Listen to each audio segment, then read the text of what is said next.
connecting from? How are you doing? Awesome. Welcome, welcome, welcome. So we are also have a YouTube community here. So it's 12:11. So I think we can start and every other person can join us later. So what do we talk about? Nura, welcome, welcome. Thank you all for joining. Happy Friday. Let me know where you're connecting from. I am here in Texas. And I'm a doctor of business and technology, and of course I'm a serial investor, and that's why I tell you exactly what I do when it comes to investing. And basically that is what it is, and that's what we're going to be doing today. I help professionals end the paycheck to paycheck cycle, so that we can all win. We are investing. The goal is that we are pushing in the next 10 years, unless want to have more millionaires in the making, and just always letting people know that the millionaire status is not for spirits, it's for individuals, and you don't have to be 65 before you get there. We just, first of all, the goal is that we are working on an income. You work on your income, either you supplement your income, either you get a better get another skill set that is going to help you get there, right? So for right now, maybe you're earning 70,000, you're earning 80,000, but you want to improve your skill sets to get above 100,000, because we are looking at the six figures.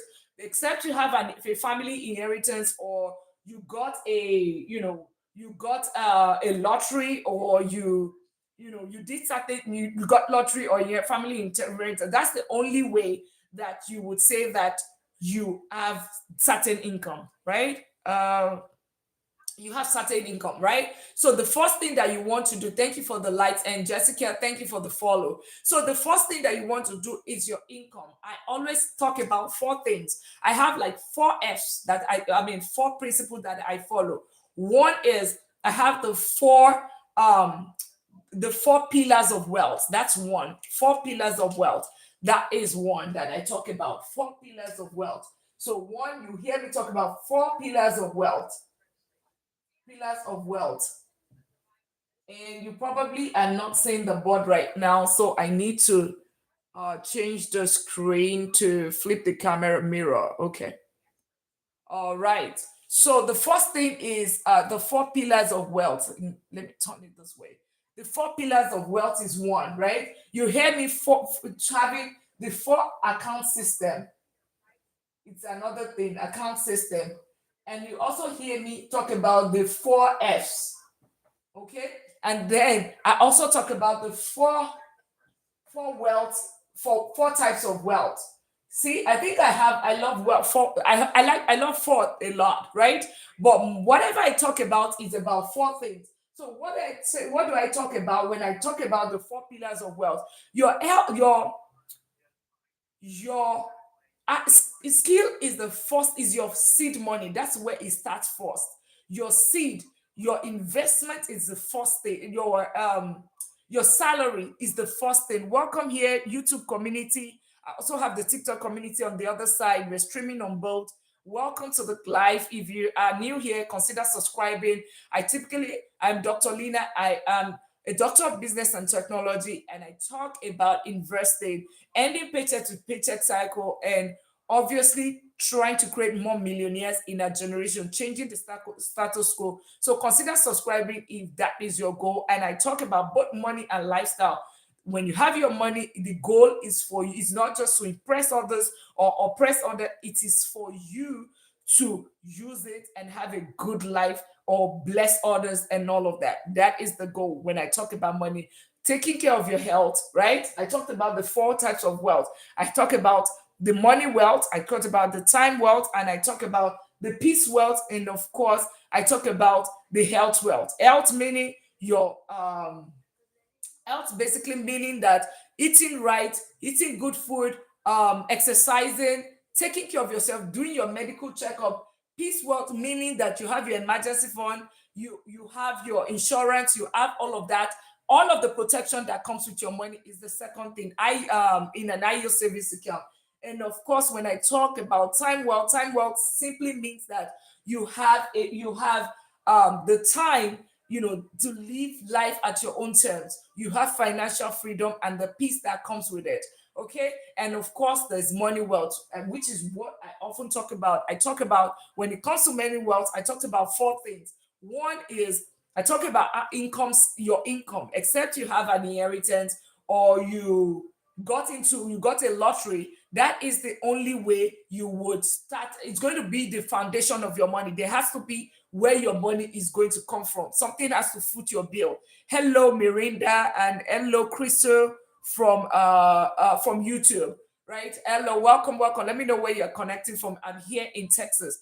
So, and that's why I talk about that.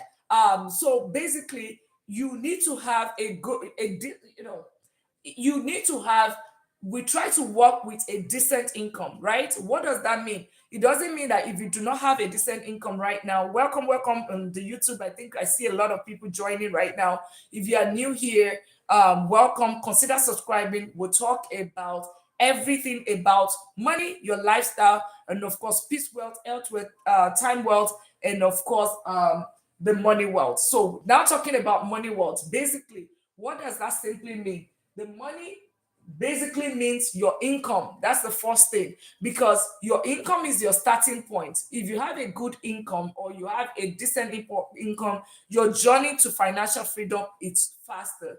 Your journey, Adi, welcome. The journey to financial freedom is faster. What does this simply mean? So somebody that is earning $50,000 and somebody that is earning 100,000, if both of them keep their bill the same way, definitely you agree with me. The person with 100,000 is going to earn, is going to be able to save more, right, than somebody with 50,000. So, for instance, if you talk about 20%, if your expenses, your bills, and all of that is at 50%, like I always say, 50%, like and half, right? And because part of it is you put it in towards your 401k, your retirement, and all of that. And of course, when you have that, right, the other 50% you save it. When you save that 50%, 50% of 100,000 is what? 50,000. 50% of a 50,000 is what? 25,000. So somebody that has 50,000 to invest and somebody that has 25,000 to invest, of course, one person, the chance, the one with 50,000 to invest has a higher chance of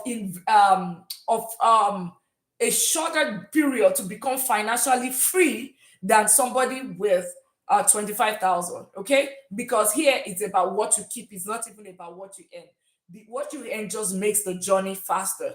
What you earn helps you if you can also put down your discipline, be disciplined about your money, and you are consistent. So using that example, we always say that I always say that in this community we have agreed that okay, we are going to work towards a six figure income. How do you do it? It's okay if you are not any six figures right now, right? It's okay, but that should be your goal. And how do you achieve this? This is not by taking an additional degree and you are going to take a college loan and all of that. That's not what we are talking about here. We are talking about using you can basically get an additional skill set, right? An additional skill set, taking another certification. There is today we were just looking at AI cybersecurity. There is cybersecurity certification because I'm in technology, right? I'm a vice president of technology. So I can tell you about that. There's some nursing program if you're in health. There's some other programs that you can do that you don't have to spend so much and take a college loan of 50,000 or 60,000 or 100,000. You do not have to do that. Just go take certain certifications, right? And you are on your way to a six figure. I personally was able to do that. How do I know that these work? I personally was able to increase my income by 30,000 10 years ago. 10 years ago, right? 30,000 was how much I increased my income just by taking an additional certification, and that certification delivered me the result. Okay, that certification delivered me the result that took me into tech fully, taking that certification and increase my income by 30,000. So if you're able to do that, another way is, even if you don't want to take a certification, look for a way to supplement your income. So you're earning 70,000 right now. You want to get to 100,000, 120. What are the other things you can do? What are the other side also? What is that skill set? Write an ebook, write a book and sell it, right? That's an additional stream of income, but you know that that income is not for you to spend, it is for you to basically save. And it's pretty quiet here. Yeah, can we power share? Can we share one more time? Can we share? Can we share? Yeah, can we share with, and sharing is just required to press my forehead, right? For those on TikTok, press my forehead right here and then push it out, right? Your contact is going to come out and then you'll be able to push out to your friends and family, right? Just so they can also learn this. And by the way, if you can try to tap, so if you're new to TikTok or and for YouTube, we are streaming on both devices. If you're new to TikTok, it's just for you to tap the screen, and if you can get that to, the goal is 10,000, 20,000 today. That would be great because it's going to push this to life. So, what am I also trying to say? The four types of wealth. The four types of wealth. Um, we've already talked that, and now we're talking about the money wealth. That's what we're talking about. Just my welcome, welcome. So we're talking about money wealth right now. So what does that? We talked about the skill set. That's the first thing that I talked about, right? The skill set. And the other way is supplementing your income. How do you supplement your income? There are different ways. One is you can basically just rent a house. So you probably would have heard about rental arbitrage. Rental arbitrage is one. What does this simply mean? You can rent a house and you can take some of that part of that house. You can use it for Airbnb, or you can simply rent an apartment and use it for Airbnb. That is income for you. The difference between the rent, okay? Difference between the rent and how much you get if you use it for a short-term rental. The difference is additional income to you. So let's say that you rented your apartment for 1,500, but you put it on short-term rental and it gives you like 1,500. I mean, like $2,000 or 2,500 after you pay your bills. The extra $1,000 is free money. That's an additional income to you. That is, think about $1,000 times what? Times 10 or times 12 a whole year. That is $12,000. That is how you increase your income, supplementing your income. Another way is you can rent your car on Toro. You can rent it out, or that's another way. Yo, Vincent, thank you so much for joining TikTok Live.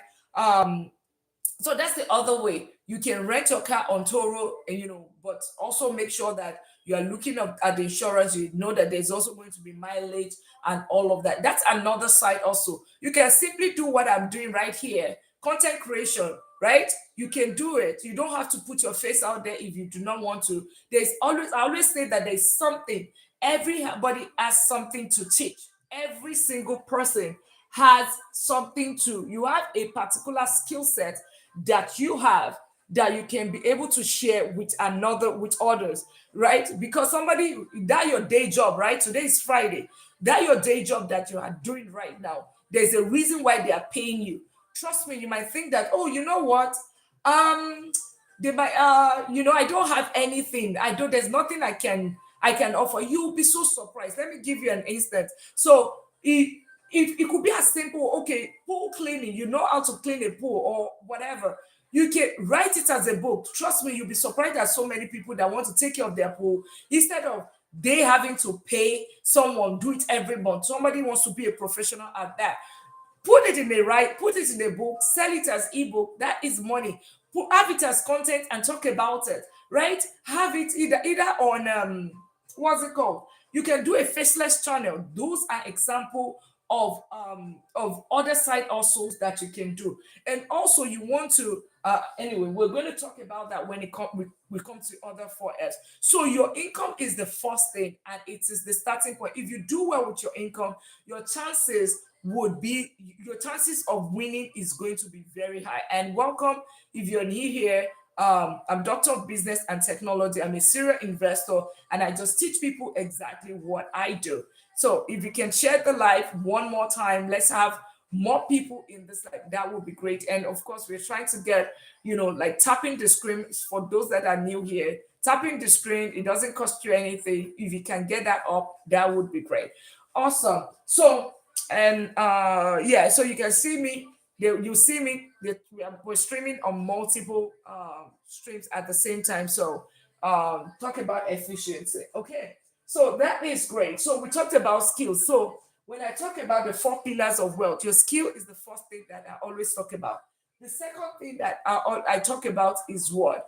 Investing. And there are three layers of investing that I definitely um that I talk about. The second one is smart investing. What does smart investing? What does it mean? Or what, Dr. Lina, what does smart investing mean? Smart investing means two things, right?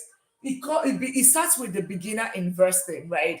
I have lost money in the stock market. I personally lost over $100,000 in the stock market. A friend of mine lost 50,000 to Tesla stock within Tesla options trading within 1 week. Okay, and that's why I personally will tell people not to, to avoid what's it called, to avoid and to, instead of individual stock, consider doing more of ETFs, like whatever strategies I'm talking about right now is more. And I'm also doing power share, right? That I'm just also sharing with other people so that they can know that we are live and we don't have to repeat this. But let us power share one more time if we can. That would just be helpful. So, having said that, so the first thing I always say is, if there's anything you want to learn from here, would be IELTS savings account. IELTS savings account will be the first thing in terms of investing. Now that you have this income and you are keeping your bill low, you are saving 50% of it. How do you, like Dr. Lina, what's going to happen? Steve Governor, thank you for joining. IELTS savings account is the first thing that I will always tell people. IELTS savings account. What does that mean? It basically means if you are putting your money in Bank of America, Chase, or Wells Fargo, you probably would have had a situation where your savings is just there. You put 10,000 there, you put 15,000 there, and you realize that, oh my God, what's going on here? End of the year, you probably get less than what you even put there. That's what you get. Less than what you put there is what you get in return, because they are charging you maintenance fees. Even though your money is not in that account, they are charging you consistent maintenance fee on a monthly basis, right? That's what they are doing. And thank you so much for all of the gifts here as well. So now imagine the IU service account. You have the account 3 to 5%. So instead of you having a singular account, right? Instead of you having just your traditional bank account, your traditional Bank of America that is charging you money, and at the same time it's not giving you any singular interest on it. What do? You would have your just your IO savings account, because it returns 3 to 5%. It returns 3 to 5%. Isn't that great? It sounds great, right? 0.01 for sure is better than I mean 3.3 to 5% is definitely better than 0.01%, right?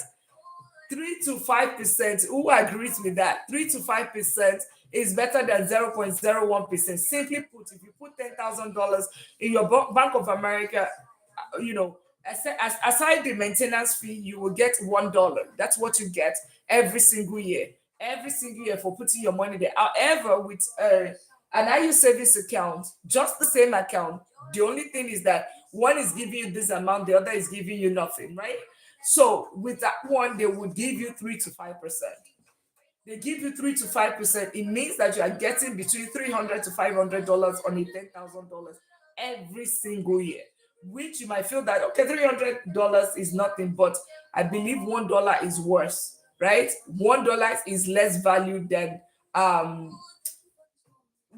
is of less value than, of course, $350, right? Which you can now put into investing.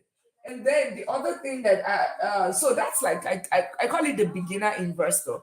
The beginner investing is that, right? I use savings account. Then we have the intermediate savings account. Intermediate, and somebody, hey Stephanie, hello, how's Minneapolis today? Welcome, welcome, welcome. BM, thank you all for joining. Welcome, welcome, welcome. Awesome. So, I'm talking about the four pillars of wealth, and we already talked about your skills being the starting point. And of course, we're going to get to real estate shortly. Just so, great. Thank you for the daily ads me. Thank you so much. Awesome. All right, all right. So great. So we have the intermediate, which is the ETFs that I've talked about. And if you are new here, put I'm new.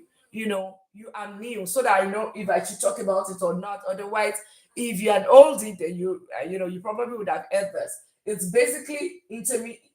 Beginner investing is I savings account. Now that you have saved money from your income and you have been able to be disciplined with it, what you basically do is you are now going to invest. IE savings account is the first because you put your emergency fund there. Then you have your intermediate investing in Vanguard, Shops, or Fidelity. And you can I put it in growth. Growth is basically the top S&P 500, and then in tech Nasdaq 100. Then of course I have the one that is dividends, right? If you which gives you cash flow, and that's SCHG. So QQQV or SPY, IVV, those are about a place of interest for me. Thank you all for tapping. If you can get this to the tap to 20,000 today, that will be great. Of course, it's free. It doesn't cost you anything.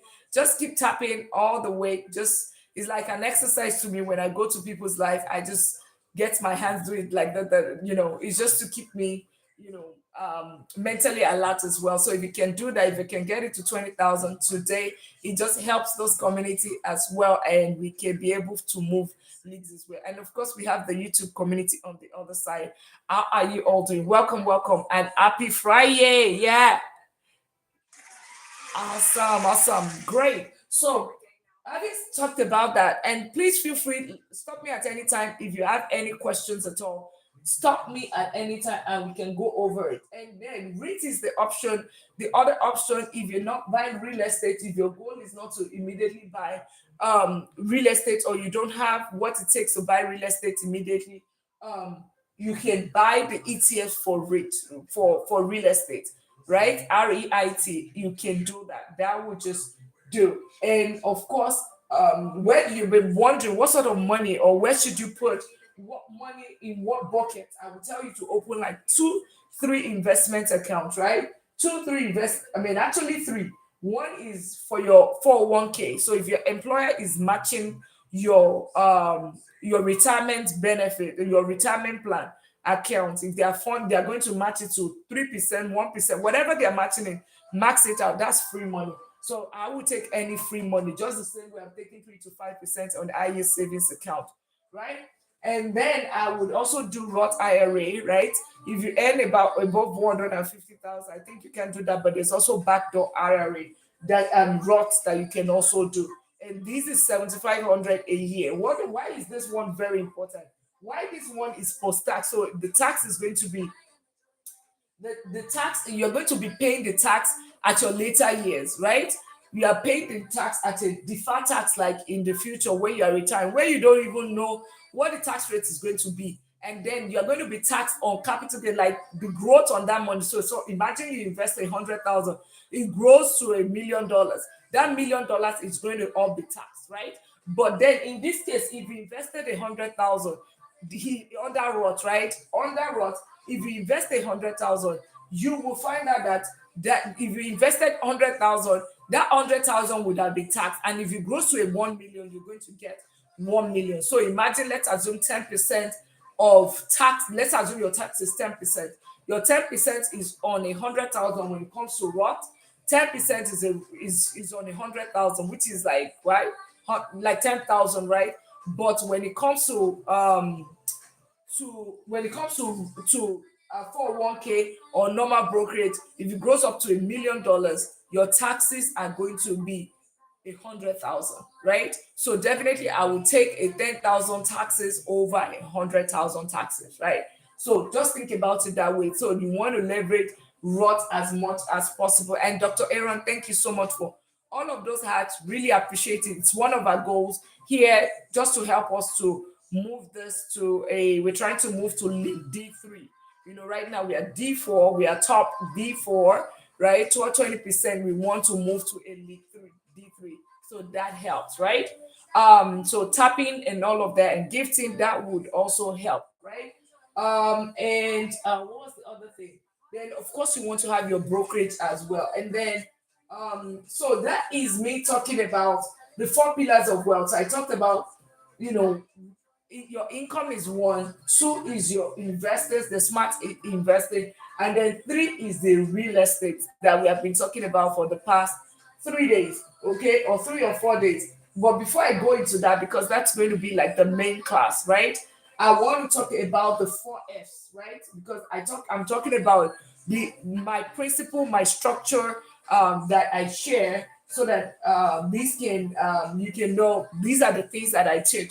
And if you can power share, that would be great, so that we can let people know that we're here. We can get some more people to this life. That would just be amazing. I don't know what's happening with TikTok today, and it seems that it's not letting people getting notified or something. So for you to be notified, if you can just do your daily at me. Daily at me is just 1 coin, 1 cent, basically, and you can.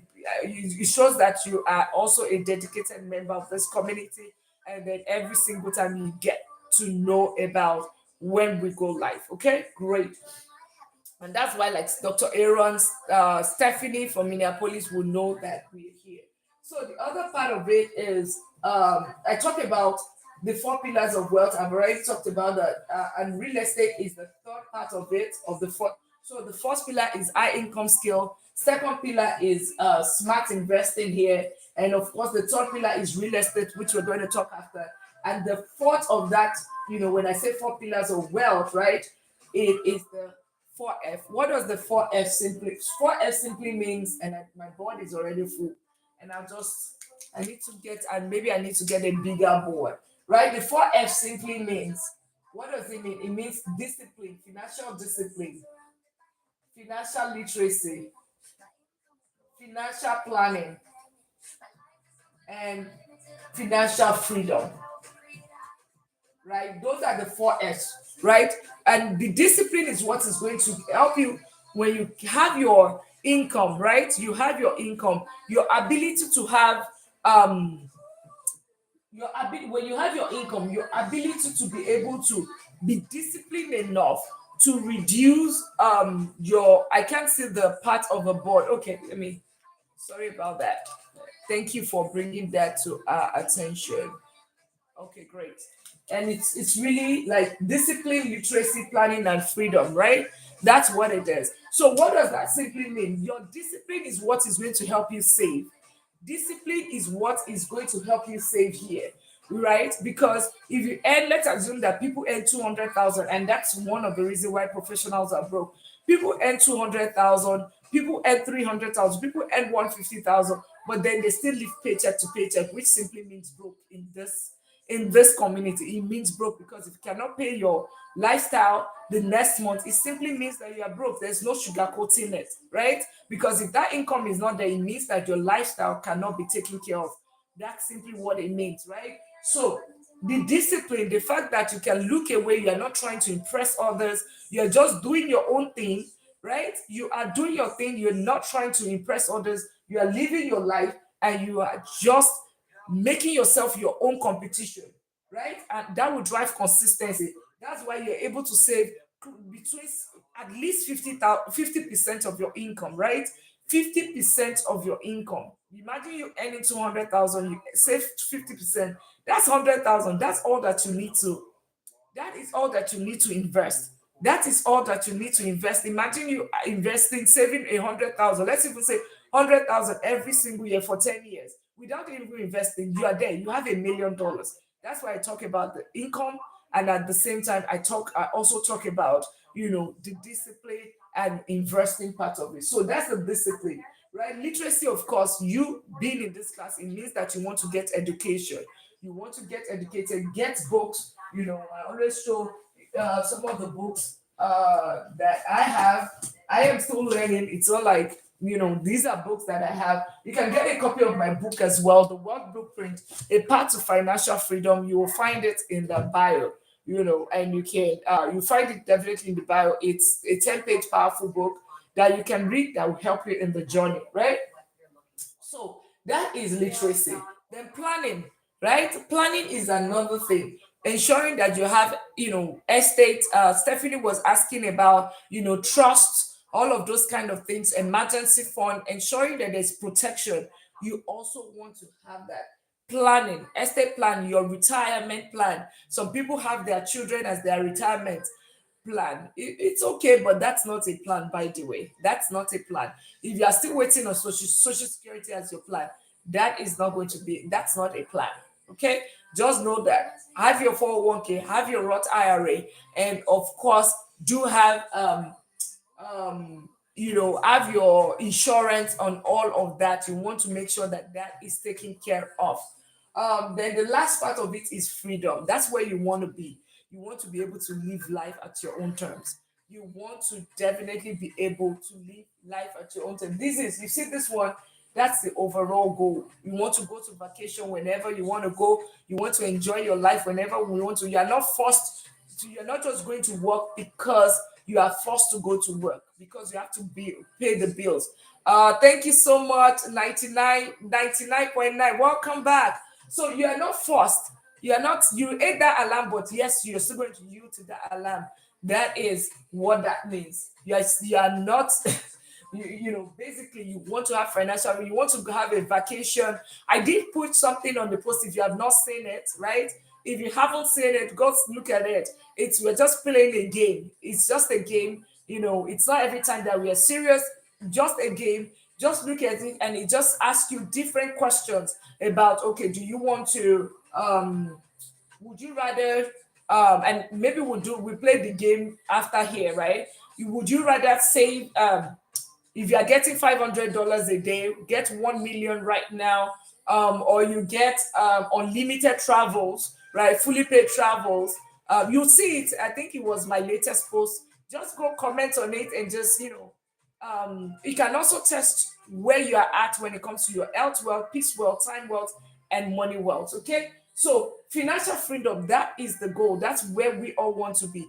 Being able to be free, living, having financial peace, and that's it. And that is really the 4F. See, if you have your 4 pillars, meaning you have your high income skill, and you have you're investing, you are saving a lot, and you are investing it right here. You are investing it here because you also get the discipline. Because if you don't have the literacy, you can also make mistake, because people put money somewhere and they lose it. You've heard my story of how I lost 100,000, right? You don't want your own case to be like that. It means that somebody lacks literacy. Dr. Lina lacked literacy when she did that, and you don't want to do that, right? And then, of course, you have your planning, and your goal is financial freedom. You definitely an all-round person. You definitely win with money. And like I said, this community, our goal is, it's this, call it a millionaire community, because in 10 years or less, we are going to be achieving 1 million, changing the status quo, and changing the trajectory, changing what the society has said, that it would take you 45 years, 20 to age 65, before you can say that, okay, bye. And, we say that, no, that's not the way to go. That's not the way to live life. We want to live a life of impact, and we're going to do it investing strategically, delaying gratification, being disciplined, being consistent, investing in right places, not chasing get rich quick scheme. And those are things that you will want to do. Do you have knowledge about purchasing an assumable property? What do you mean by assumable? Right? Is that creative financing? Is that what you're saying? Do you mean creative financing? Right?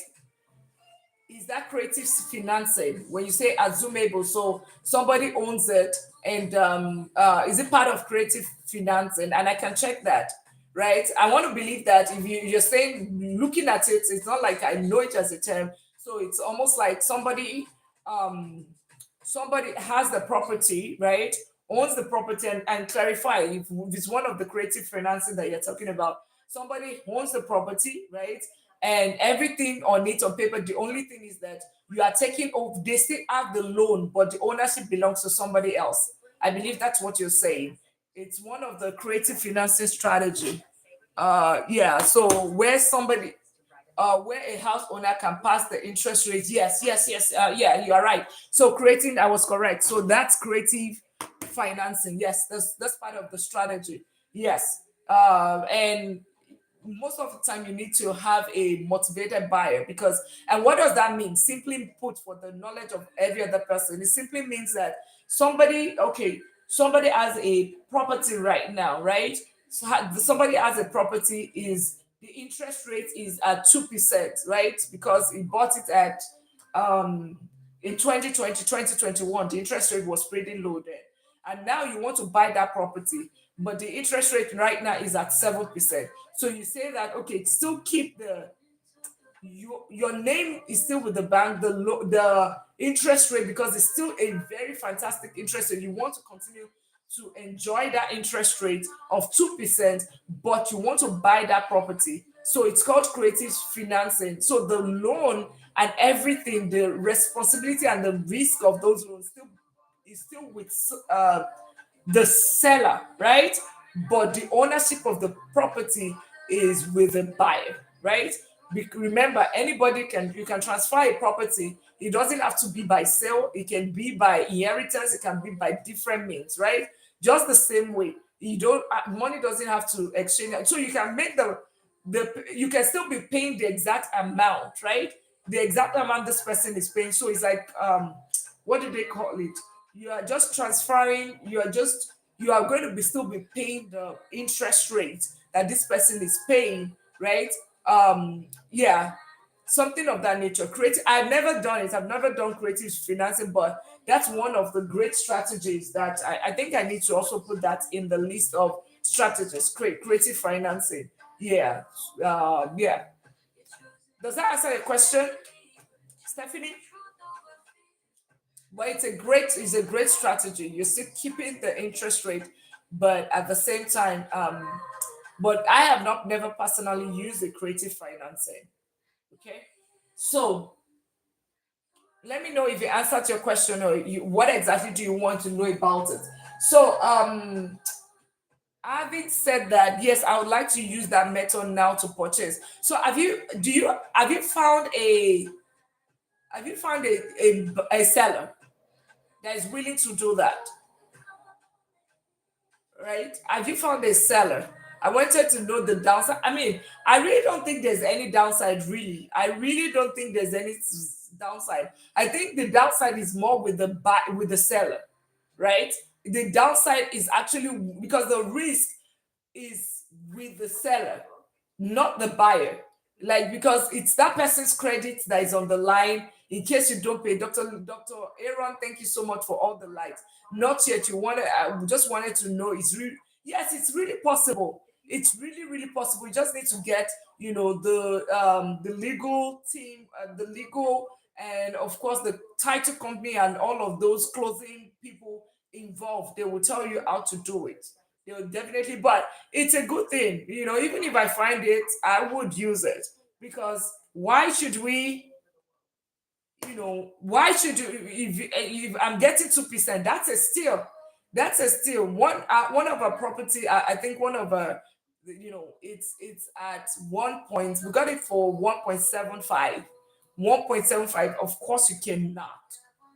We cannot get any of those. So whatever you can leverage, but a lot of time it's just difficult to find buyers that want to do that, right? Except the person is truly, truly motivated, because the risk is more on the risk is more on the seller side.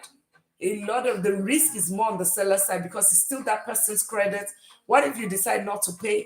What if, all of that are the things that goes into it, right? All of that. So I really don't think there's any downside. It's more benefit, more upside for for the buyer, not the seller, right? And I'm not sure of what is happening with TikTok today, because we typically will have more people in this live. Yeah, we'll typically have more people by now in this live, but it really doesn't matter. It's all of us. We are enjoying it. Let's share it one more time with our content. If you can share, that would be great, so that we can they know we are here, just to make sure that, and if we can keep still tapping, that would be great. Awesome. Thank you so much for sharing. All right. So having said that, so the four pillars of wealth, like I said, real estate, skills, and of course we have the beginner investor, the smart investing, and of course the four F's. Now, having talked about that, let me. Do you want us to start since you hear Stephanie and Dr. Aaron? Do you want us to just continue with real estate since you were here? Do we want to continue with real estate and I can just change the board and then we can go back to the four account system and the four types of wealth later? The four account system and the four types of wealth. We can. Okay, great, great, great, great. So yesterday we did talk about um so we have already talked about all the strategies, and you came up with another beautiful one, which is creative financing.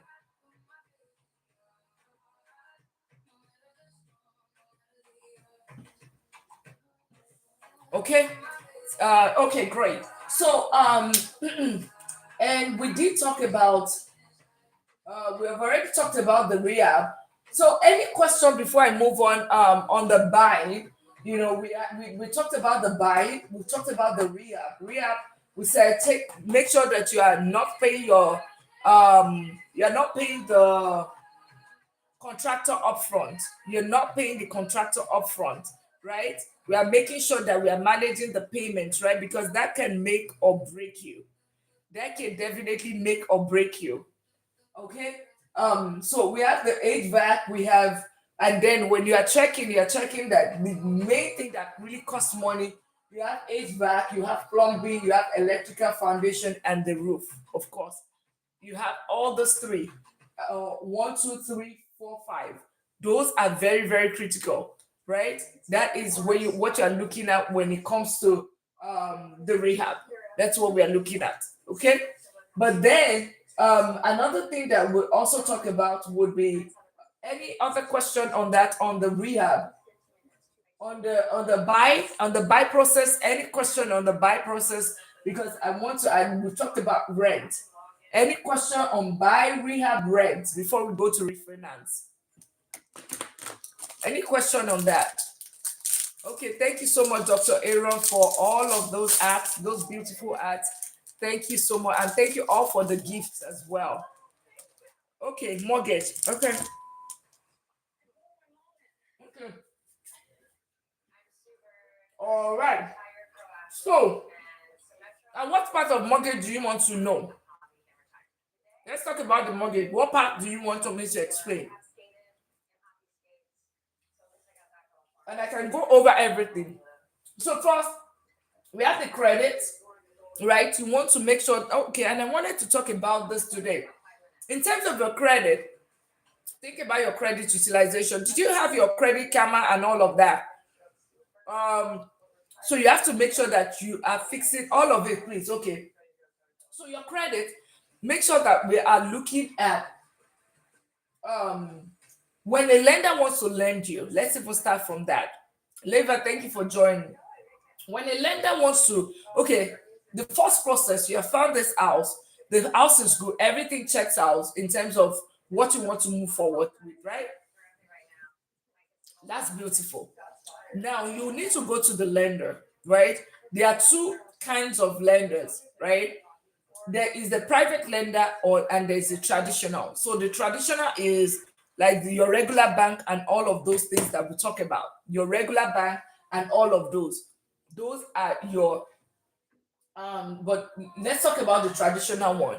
You have this property, and you go to the lender and you say that, okay, you know what, I found this property, and because I found this property, I want to I want you to finance it. They will look at your credit. They will like, okay, give us your information. They will ask for your social security, like basic information, right? They will look at the credit your they will look at your credit, and then they will say, okay, how much is the down payment? So they will look at your income. So can you afford the down payment? Is in your account, right? Or where are you going to be getting the down payment from? Those are the question that they would have. Those are the questions that they will have. right? The other thing they will like, okay, are you employed, right? Because they also want to make sure that let's assume that the house is vacant, you can still pay the rent, you can still take care of your rent because you have other sources of income. Then they would also look at the other assets that you have. So for instance, let's assume that you have let's assume that you already somebody like me that said I have multiple properties, right? They'll be like, okay, your income compared to your other loans, right? Do you have auto loans? All of that. They're going to check all of that. And then let's assume that you qualify because your DTI is good. You have the income, you have the collateral, you have everything checks out. Your credit is good. Then they'll say that, okay, you know what? We're going to be able to finance this property at this particular price. I mean, at this particular interest. Then we can do you 1 year, we can do 30 years, we can do 15 years. And they will say 15 years is, 6.5. And 30 years is 7.2 because 30 years is longer. And because of your record. And of course, know that one person will have 7.5, another person can have 7.2 on the same 30 years. The difference is that somebody has a better credit, a better income, all of those better history than the other. And that's the basis of them qualifying this person over the other, right? So, having said that, so that's it. And they get you pre approved. That's it. They get you, they give you a pre approval and they say that, okay, you can go ahead with the purchase of this property. Now, the pre approval is what you now take um, to the seller, to your realtor, to the realtor seller, or whoever is involved in the process, to say, okay, you know what, I have a pre-approval, I can buy this property, and then the journey starts, right? It's in that process that you now will be like, okay, you know what, typically the closing takes about 45 days, right? Between 30 to 45 days, except it's a short sale. What is a short sale? A short sale is, there's a motivated seller that just wants I just want my money now, now, now. I don't want to go through the whole long and a long process. I just, most of the time, is a cash sale. A short sale is almost like a cash sale because the buyer wants out immediately, wants, give me my cash. We're not going through the process. And most of the time, you are not even doing all of those um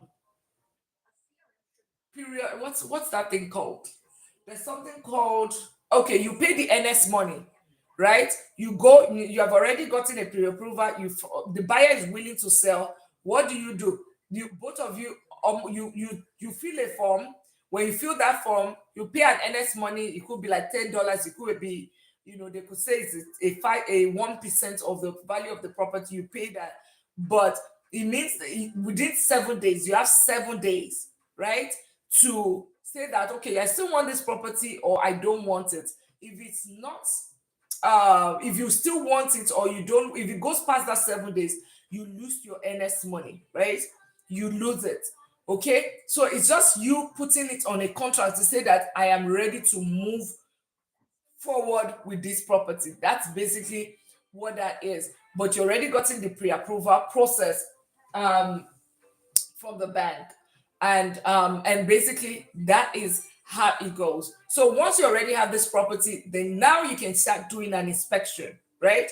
You're doing an inspection to say that I would always recommend, especially a first time home buyer, that okay, get a professional inspection. It's like $250, $300.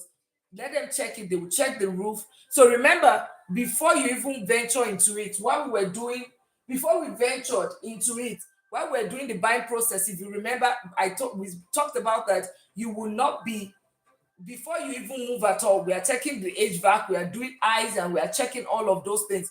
But now you have now putting it under contract. You will now go and get somebody to do this detailed inspection.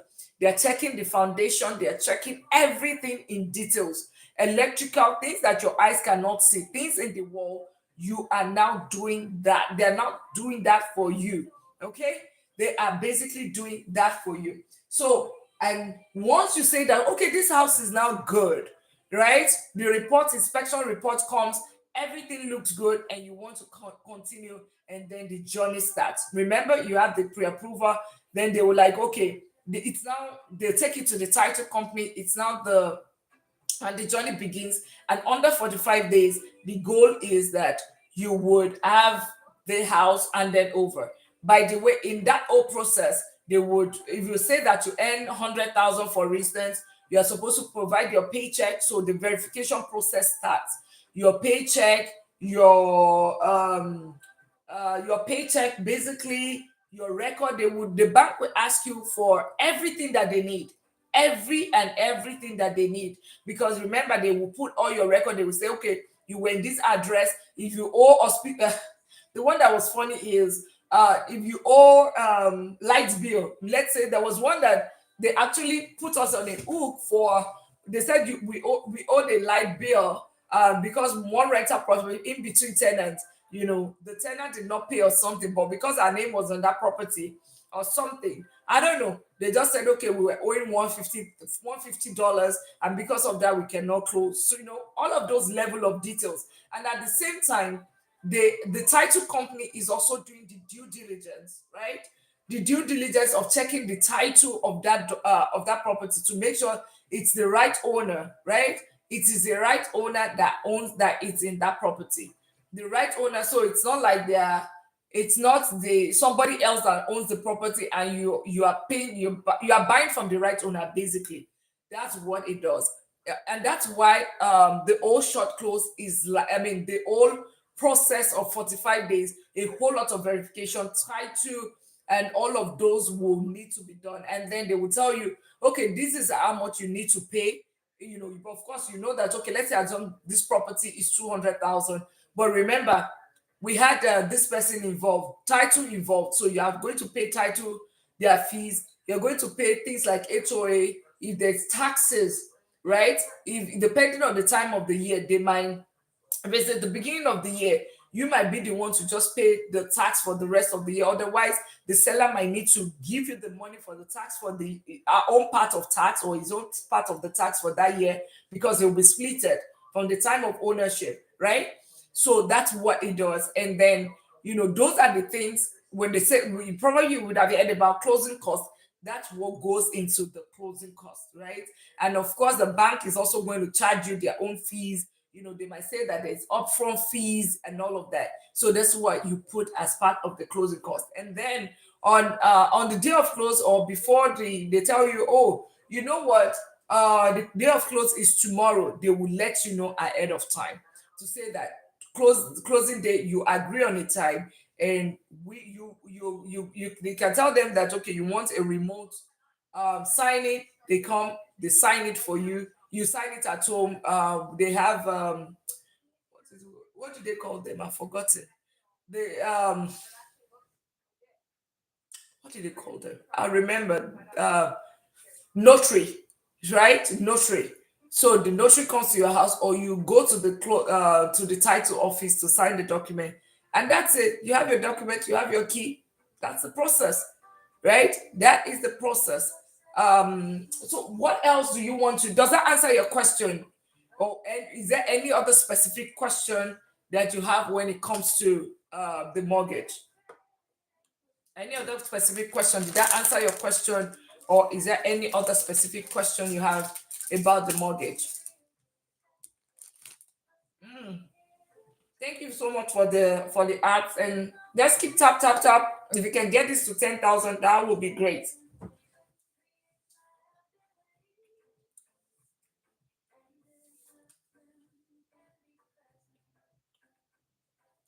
Yes, Stephanie, did that answer your question?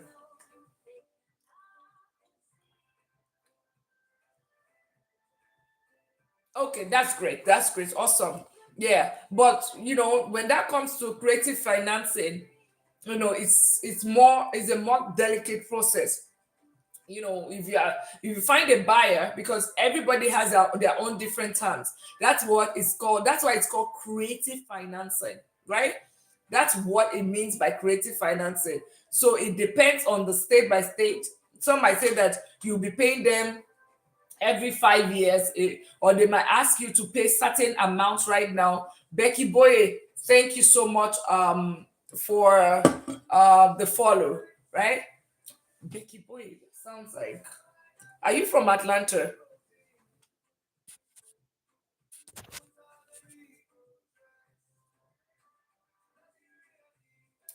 Oh, great. So the next thing that we want to talk about is, and sorry that I just have to munch something. I hope you guys don't mind. Okay. So the other thing that I wanted to talk about. Any other question before we move ahead? Before we move ahead to refinance. Any other question before we move ahead to refinance?